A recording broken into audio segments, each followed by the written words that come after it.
After the Thanksgiving holiday and with the approach of Christmas time, many of us struggle or cope with loss as we miss those who have gone. Each year before Christmas, as I decorate my Christmas tree and put the star on top, I am reminded of a conversation I had many years ago with one of my customers that haunted me. For quite some time, I would recall the conversation I had, and I would feel very sad and feel despair. But a few years ago, as I remembered the conversation, God presented to me a conclusion and a different point of view about that conversation that I had with my customer. And I want to share that with you. Here's the conversation as close as I can remember. "Hi, how are you today?" I asked. "Well, not so good," she answered. "I'm sorry to hear that. Is there anything I can do to help?" "No." As I waited to complete her request, I tried to introduce some small talk. "Are you ready for Christmas yet?" I asked her humbly. "No, and I don't plan on being ready, as you say. I'm not even putting up a tree this year again." "You're not?" "No, and let me tell you something. Last year my husband was in the hospital around this time. He wasn't doing very well, and every day I would go home and sit beside him while he was in the hospital. And do you know, every night when I came home from another week of him being in the hospital, a set of lights on my tree would go out, for no reason. Each night, for about 3 nights in a row, I'd come home late and see my beautiful tree would have yet another set burn out, and then another, and so on, to the last day, the day my husband died. All that remained on that darn Christmas tree was that star on the very top. So no, I'm not doing a Christmas tree ever again." I was speechless at first and overcome with sadness. All I could manage to say was, "I'm so sorry for your loss. I'm sorry that that happened to you. I surely hope that you will be okay, and if there's anything I can do, just let me know." And she replied, "No, but thank you."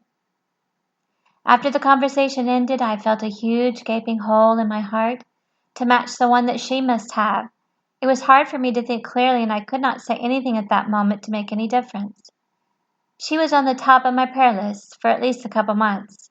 I felt that I had really failed her.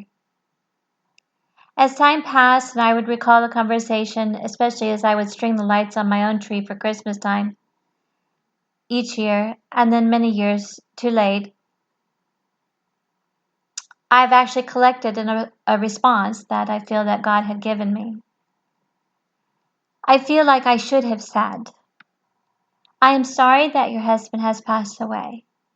It is perhaps even harder during Christmas time to deal with loss.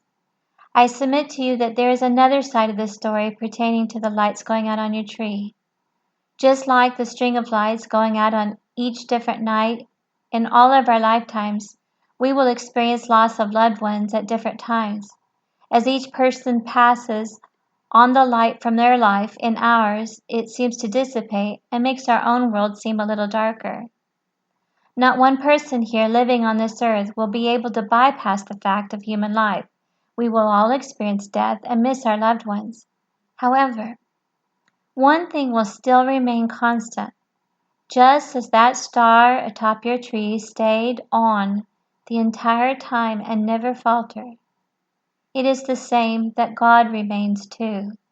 He remains and stays there for you, the same as He was there when you were born, when you first walked, when you first spoke, when you were married, when you were hurt, when your loved ones were hurt, and when someone died, and when someone has survived. It's not just about the string of lights going out. It is more about the star staying on. John 14:27 says, "Peace I leave with you, my peace I give you. I do not give to you as the world gives. Do not let your hearts be troubled and do not be afraid." Psalms 147:3 says, "He heals the brokenhearted and binds up their wounds." 1 Peter 5 verse 7 says, Cast all your anxiety on Him because He cares for you.